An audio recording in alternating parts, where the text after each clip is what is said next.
Hi folks, hope you're all okay. Today's video is a bit strange in that it's more of an act of remembrance. So basically I have a half brother, Steve, and Steve also has a half brother called Marc. So Marc and I obviously aren't related, but we share a half brother in Steve. And unfortunately, Marc passed away this morning from cancer. And Marc would have been similar to myself, and he enjoyed outdoors, did a fair bit of bushcraft and camping himself and everything else.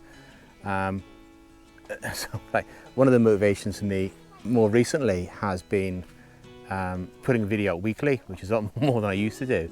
But it was for Marc. It was to give him something to watch while he was in bed.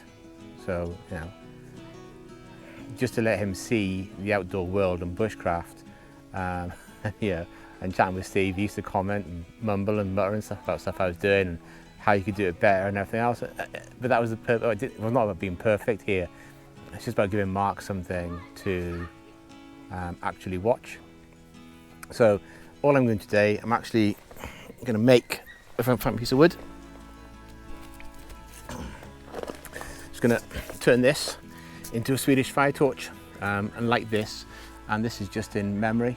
So yeah, it's just in memory of Marc.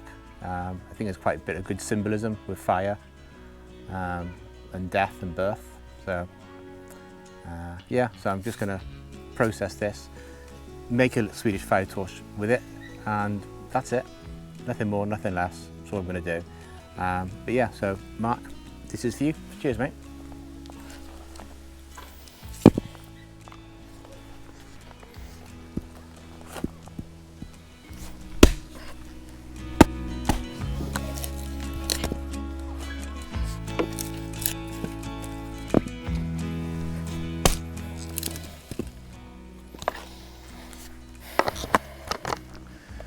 So all I've done is I've just split that log into four, as you can see, and then when the four pieces are together, what I'm going to do is just with my axe, just going to cut down just to open up a bit, just so there's a gap, just drop some tinder in there, and then just bind it together just with a bit of wire.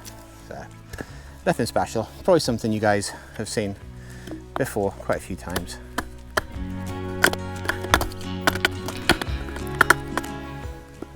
Making a Swedish fire torch, Ollie.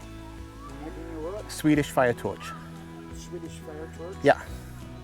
So you know what that is, yeah? Mm-hmm. So out of the log, just gonna obviously split into four. Gonna reattach it together,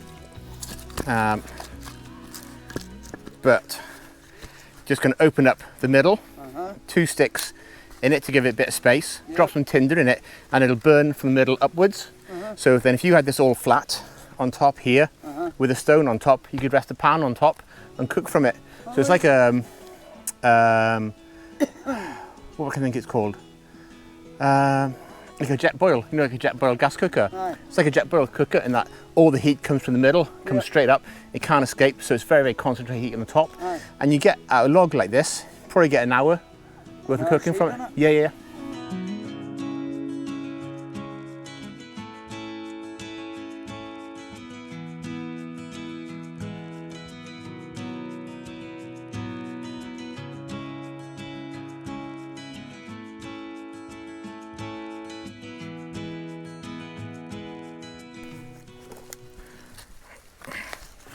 So that there is your Swedish fire torch. Right. So wee hole in the middle. So you can put that down, drop some tinder in the middle, and that should burn rightly. Can we do a bit of pushing? Yeah. So you have no notification up front? No. Yeah. Oh, look at that. Yeah. There we go. And hopefully that will catch. Hopefully that will catch and go down. Yep. See, the other way of doing that is you get a drill bit and you have your solid piece of wood and you drill down the top and you drill in the side and then that creates your draft for your flame. But this is just, not everyone carries an auger around with them to do that. So you can just do it with an axe. Just split your wood in quarters, cut the insides out a little bit, drop some silver birch bark, some tinder in the middle, and off you go. Swedish Fire Torch.